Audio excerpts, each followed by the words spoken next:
हिंदुस्तान का कोई भी राम कथावाचक, कोई भी शंकराचार्य या कोई भी मंडलेश्वर शास्त्रों से यह साबित नहीं कर सकता है कि दशरथ पुत्र श्री रामचंद्र जी ही वो परमात्मा है जो परमात्मा अनादिकाल से सृष्टि चला रहा है।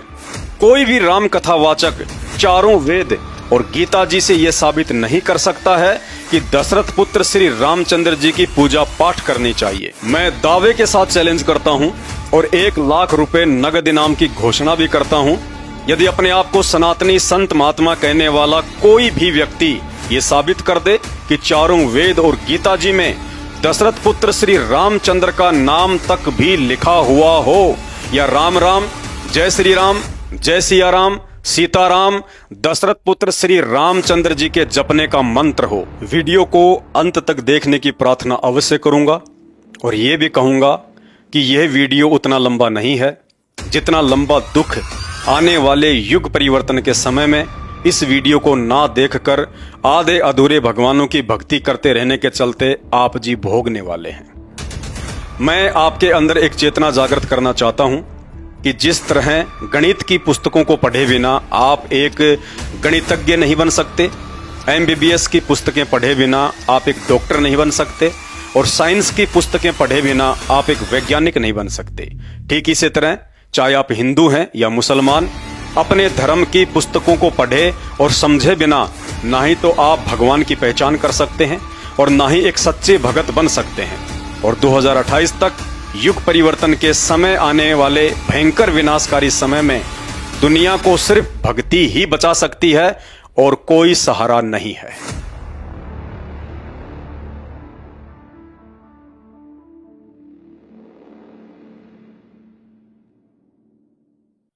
जय जगत गुरु, जय भारत। सभी सनातनी धर्म गुरुओं को परम पूज्य जगत गुरु संत श्रोमणी सतगुरु रामपाल जी परमेश्वर जी के चरणों की धूल मुझ पवन दास की तरफ से सादर प्रणाम। अब समय आ गया है आप सभी सनातनी धर्म गुरुओं की परीक्षा का। अब आप प्रमाणित जवाब देने से बच नहीं सकते। अब देश की युवा पीढ़ी ना ही तो पूर्व काल की तरह अनपढ़ है और ना ही धर्मशास्त्रों में लिखी हुई सच्चाई से अनजान है। अब उन्हीं धर्मशास्त्रों से आप लोगों से सवाल पूछे जाएंगे, जिन धर्मशास्त्रों को आप बचपन से ही पढ़ते और दुनिया को पढ़ाते आ रहे हैं, और जिन धर्मशास्त्रों की आड़ में सदियों से आपके परिवार का पालन पोषण होता आ रहा है। इसलिए यदि आज शिक्षित युवा पीढ़ी के मन में उन्हीं धर्मशास्त्रों में लिखी हुई बातों को लेकर शंका या संदेह उत्पन्न होता है या मन में कोई सवाल उठता है, तो उन्हीं धर्मशास्त्रों से सबूतों के साथ उनका समाधान करना भी आप धर्मगुरुओं की ही जिम्मेदारी बनती है। मेरा जन्म एक हिंदू परिवार में हुआ है। बचपन से ही रामायण और महाभारत सुनता आ रहा हूं, लेकिन जब अपनी आंखों से रामायण को पढ़ा तो पता चला कि दशरथ पुत्र श्री रामचंद्र जी के भगवान होने के विषय में जो बातें हमें बचपन में धर्मगुरुओं या कथावाचकों से सुनने को मिलती थी और टीवी सीरियल में हम देखा करते थे, यथार्थ में वे सब बातें धर्मशास्त्रों में लिखी हुई बातों से बिल्कुल भी मेल नहीं खाती हैं। धर्मगुरु कहते हैं कि दशरथ पुत्र श्री रामचंद्र जी परमात्मा हैं, सत्यनारायण हैं। इन्होंने ही सारे ब्रह्मांडों की रचना की है और संचालन भी कर रहे हैं। इनकी मर्जी के बिना ना ही तो दुनिया चलती है और ना ही पत्ता हिलता है। श्री रामचंद्र चाहे तो कोडी को काया, निर्धन को माया, बांझ को पुत्र और मृत्यु को जीवन में बदल सकते हैं।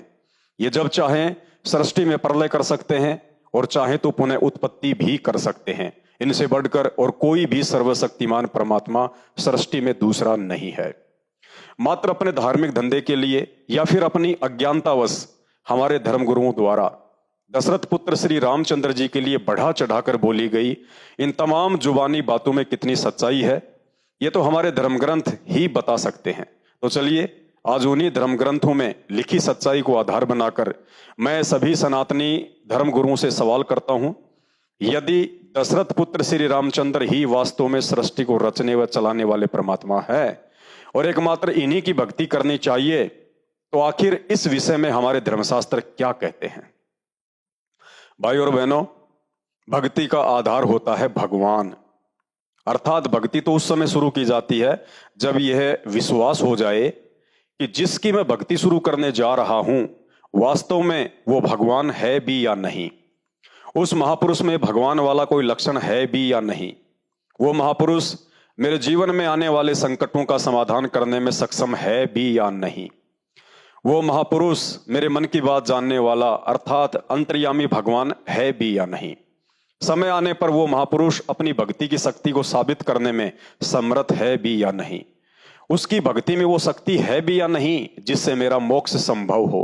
उसका जीवन चरित्र मेरे से उत्तम है या नहीं जिस पर किसी को उंगली उठाने का मौका भी ना मिले। क्योंकि पवित्र गीता जी के अनुसार यह दुर्लभ मनुष्य योनि मात्र एक पूर्ण परमात्मा की पहचान करके केवल उसी की भक्ति करके मोक्ष प्राप्ति के लिए मिलती है। इसलिए दृढ़ होकर भक्ति पर लगने से पहले यह पहचान अति आवश्यक है कि मेरा इष्ट जिसकी भक्ति में शुरू करने जा रहा हूं क्या वास्तव में वो एक पूर्ण परमात्मा है जिससे ऊपर सृष्टि में अन्य कोई भी देव महादेव नहीं है, सब उसी के अधीन होकर उसके नौकर बनकर सेवा करते हैं, या कोई उससे ऊपर भी परमात्मा है। तो चलिए ये सब जानने के लिए सबसे पहले हमें भगवान की परिभाषा से परिचित होना पड़ेगा कि भगवान किसे कहते हैं, और साथ ही यदि दशरथ पुत्र श्री रामचंद्र जी ही भगवान हैं तो भगवान के लक्षण श्री रामचंद्र जी की जीवन लीला से मेल करके देखते हैं कि वे कहां तक के भगवान हैं। पॉइंट नंबर 1, शास्त्र प्रमाण देते हैं कि दशरथ पुत्र श्री रामचंद्र जी विष्णु जी के अवतार थे, जबकि श्री मददेवी भागवत पुराण गीता प्रेस गोरखपुर से प्रकाशित कोड नंबर 1133 पहला स्कंद पेज नंबर 27 में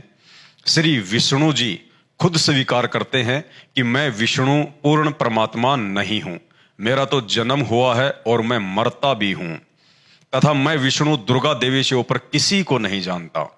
उसी की पूजा करता हूं और उसी के अधीन होकर सृष्टि का पालन पोषण करने की जिम्मेदारी से बंधा हुआ हूं। अर्थात शास्त्रों से प्रमाणित हुआ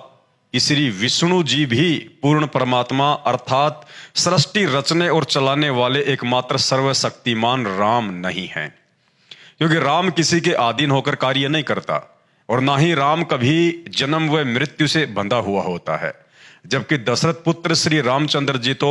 मात्र श्री विष्णु जी की कुछ अंश शक्ति लेकर त्रेता युग में राजा दशरथ की पत्नी कौशल्या के गर्भ से जन्मे थे।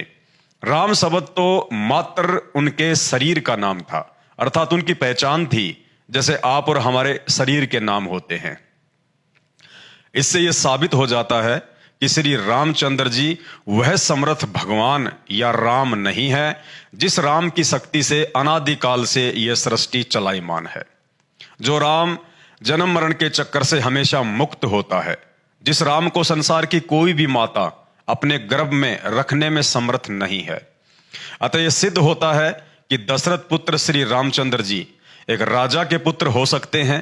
एक महापुरुष हो सकते हैं, श्री विष्णु जी के अवतार हो सकते हैं, परंतु वो राम अर्थात समर्थ भगवान कदापि नहीं हो सकते जिस राम की शक्ति से ये पूरी सृष्टि अनादिकाल से चल रही है। पॉइंट नंबर 2,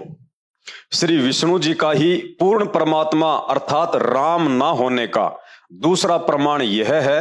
कि राम तो सृष्टि में विद्यमान सभी आत्माओं का अर्थात प्राणियों का उत्पत्ति करता होता है,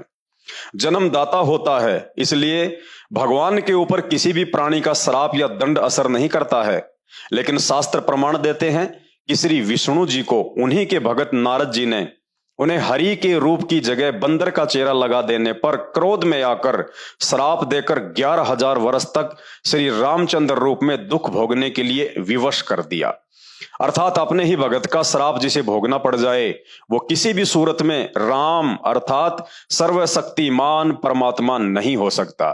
क्योंकि हमारे चारों वेद उस पूर्ण परमात्मा अर्थात राम की महिमा से युक्त हैं, जिसमें यजुर्वेद अध्याय नंबर 1 का मंत्र नंबर 15 और अध्याय नंबर 5 का मंत्र नंबर 1 बार बार यह गवाही दे रहा है कि परमात्मा घोर से घोर पापों का नाश कर देता है, परमात्मा जीव को किसी भी बंधन या श्राप से मुक्त कर देता है।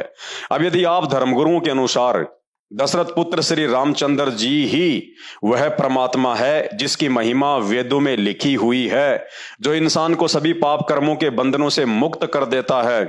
तो दशरथ पुत्र श्री रामचंद्र जी स्वयं नारद जी के श्राप से अपने आप को मुक्त क्यों नहीं कर पाए। अतः यह सिद्ध होता है कि दशरथ पुत्र श्री रामचंद्र जी एक राजा के पुत्र हो सकते हैं, एक महापुरुष हो सकते हैं, श्री विष्णु जी के अवतार हो सकते हैं, परंतु परम पुरुष अर्थात पूर्ण ब्रह्म परमात्मा कदापि नहीं हो सकते, जिनके ऊपर किसी का भी श्राप या दंड काम नहीं करता है।